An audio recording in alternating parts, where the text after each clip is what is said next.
This is Audible. Desire in Lingerie, Volume 7. Written by Penelope Sky. Narrated by Michael Ferraiolo and Natalie Eaton. Chapter 1. Bones. I sat in my office in Lake Garda, disappointed that the snow in the mountains was starting to melt and reveal the solid ground underneath it. The soil began to re-emerge, and the wilted flowers popped out from underneath the freezing layer. Winter was my favorite season, probably because I was already ice-cold. My scotch sat on the desk in front of me, and I stared at the painting on the wall. Vanessa sat back on her ankles on the bed, looking just as stunning as she did in real life. Vulnerable, emotional, and beautiful, she was the woman who captured my complete attention the second I laid eyes on her. I kept her pinned under my thumb as long as I could. The second she slipped away, I lost control. I hated not being in control. But with this woman, I didn't have a choice. She changed all the rules. I hated her for it, but I respected her for it at the same time. A man like me wasn't familiar with love or its implications, but when I stood on that snowy bank, I knew I wasn't the same man I had been the last time I stood there. Ever since Vanessa crossed my path, I hadn't been the same, and I would never be the same. Once I understood how I felt for her, I didn't shy away from it or pretend it didn't exist. I was the kind of man who was always honest, even when I didn't want to be. If that meant I had to wear my heart on my sleeve, so be it. I wasn't afraid of anything, even loving a woman. I'd never met a woman I ever loved, so this was new to me. But just because it was new didn't mean I was scared of it. She was the worst person I could possibly fall for. I hated her family and all the pain they'd caused me. I even hated her a little bit, too. I would always be envious of what she had.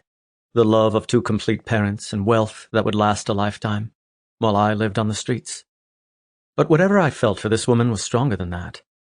It was enough to conquer all the hatred inside my chest. It was enough for me to let go of the vendetta I promised myself I would fulfill. I knew her family would never like me, and I would never like them. But she should have made the sacrifice for me. I made the sacrifice for her. I was furious with her, but my rage wasn't enough to conquer the pain inside my chest. It wasn't enough to mask the longing, the loneliness. My bed wasn't comfortable anymore, and the solitude I once enjoyed was now suffocating. I stared at the picture, feeling connected to the woman who'd stolen my heart. I despised her, hated her, loathed her, but fuck, I loved her. I tried to convince her she was being stupid, but that stubborn woman wouldn't change her mind. Now it had been a week since I grabbed the painting and left her apartment. I'd hoped she wouldn't be able to fight the heat in her veins and would take me to bed. The second I was inside her again, our sick relationship would start all over. But she didn't. She didn't want me. She wanted a good man to bring home to her family, a gentleman who would open doors for her and earn his living honestly. She wanted someone with manners, someone who smiled. Basically a man nothing like me. She could try to force it as much as she wanted, but it wouldn't work. She didn't want a good man, she wanted me. She judged me for what I did for a living, but I knew she respected my power. My tattoos were intimidating to her, but she found them sexy. She was scared of all the components in my life, but at the end of the day, I was the only man on this earth who could make her feel safe. She was a powerful woman, and she only wanted a powerful man. But she would never find a man more powerful than me. She would never find a man of my size and strength. She would never find someone who could scare off a group of men just by flashing them a glare. She would never find someone who could make her come the way I did. She knew that, deep inside her chest, even if she tried to convince herself otherwise. I was everything she needed. Chapter 2. Vanessa. Bones didn't contact me again after he left my apartment. And I knew he wouldn't. He was livid with me, and he wouldn't chase me. I'd pushed him far enough away that there was no coming back. All I had to do was not contact him, and this would be over. Eventually. I had to stay strong. Tonight was my date with Matteo, the man whose father was friends with my father. I knew what he looked like, but it was pretty much a blind date. I knew he owned some businesses, and he knew I was an artist, but that was the extent of our knowledge of each other. I was nervous. I was never nervous before a date, regardless of how handsome the man was. I wasn't easily intimidated, and I had the confidence that I could handle anyone. But Bones was on my mind. I felt guilty for what I was doing. I felt like I was betraying him, betraying the promise of fidelity we had made to each other. He was the only man I wanted to sleep with. When I pressed my hand between my legs, I always imagined that he was there with me. But he was the man between my legs. I wouldn't even have considered going on a date until my mom dropped this in my lap. I was eager to move on from Bones so the pain would end, and since I couldn't go back to him, this was the only way forward. I wished I'd never let my relationship with Bones get this bad. There was literally no one worse I could have fallen for. How did I let this happen? I was smarter than this. I had to keep moving forward. Maybe Mateo would be everything I wanted in a spouse, and we would fall in love and have the kind of marriage I wanted. My father would love him, and my mother would embrace him as a son. We could live happily ever after, the future I always imagined. And maybe he would be enough to make me forget about Bones. I drove to the restaurant and sat in my car for a little bit, trying to calm the nerves that had fired up. My chest ached with all the breaths I took, and my adrenaline was at its peak. The guilt was crushing me, making me feel squashed under its weight. I finally got out of my car and walked to the restaurant. It was an Italian place, not super fancy like the restaurant I went to with Bones, but that was a relief. I didn't need even more pressure for this evening. I stepped through the doors and looked at the sea of tables. It didn't take me long to find him.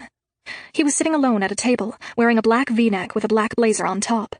He had tanned skin from spending time outdoors, and his black hair was short, similar to the way my father wore his. His brown eyes stared across the room, looking at nothing in particular. He wasn't on his phone the way most people would be, which was refreshing. He had a strong jaw the way the Barsetti line had, but it wasn't as chiseled as Bones's. Mateo had a nice physique, and obviously spent time being active outdoors because he looked fit, but he was definitely on the leaner side, not built like a brick house the way Bones was. I had to stop comparing them, otherwise I would never get through this date. I crossed the room and approached his table. Mateo? He looked up and his eyes lightened noticeably. He rose out of his chair, a handsome smile on his face. Yes, Vanessa. He started to lean in to kiss me on the cheek. Just that affection alone felt like a betrayal, so I quickly stuck out my hand and shook his, even though it wasn't customary in our culture at all. He didn't show a hint of disappointment as he shook my hand. Thanks for joining me. He moved to the other side of the table and pulled out the chair for me. I smiled, then sat down, feeling my heart pound in my chest. Bones never did that sort of thing, but that was because I didn't need him to. I could sit in my own damn chair without someone to help me. Mateo returned to his chair and sat down. The bar was behind him, where a row of men and their dates sat as they enjoyed wine and appetizers while they waited for their tables to be ready. It was immediately awkward. That comfortable silence I shared with Bones wasn't present, nor was that hot intensity. It was just quiet. I couldn't still my beating heart. I couldn't remember the last time I was this nervous. I felt like a woman who had just gotten divorced, and now I was putting myself out there again. My relationship with Bones had been short, only 3 months, so it never felt like a marriage. But it felt like I'd lost someone important. Mateo didn't seem bothered by the silence, possessing the kind of confidence my mother hinted at. I've never been set up on a date before. My mom has tried in the past because she's anxious for me to start a family, but it's never been my thing. But when your mother told me about you, I couldn't say no. My heart beat a little faster, but my cheeks didn't flush with color. That's sweet. And you're just as beautiful in person. He grabbed the bottle of wine on the table. May I pour you a glass? It's from the Barsetti vineyards, so I think you'll like it. I smiled. Please. I liked the way he masked his intimate compliment by offering me something to drink so it wouldn't feel so tense. He poured the glass, then returned the bottle to the table. You like red?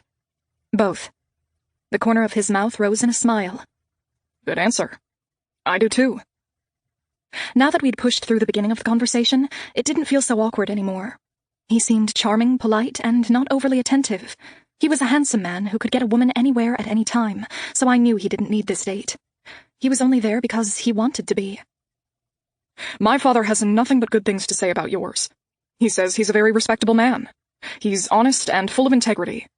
It's one of the reasons my father is such a fan of your wine, not necessarily because his customers like it, but because it comes from a good place. This conversation couldn't be more different from the ones I'd had with Bones. He hated my family and wanted them all dead. He even despised me because of everything I had, and he didn't. Bones rarely had anything nice to say at all, unless he was complimenting the way I looked when he was between my legs. Thank you. That's very nice of you to say.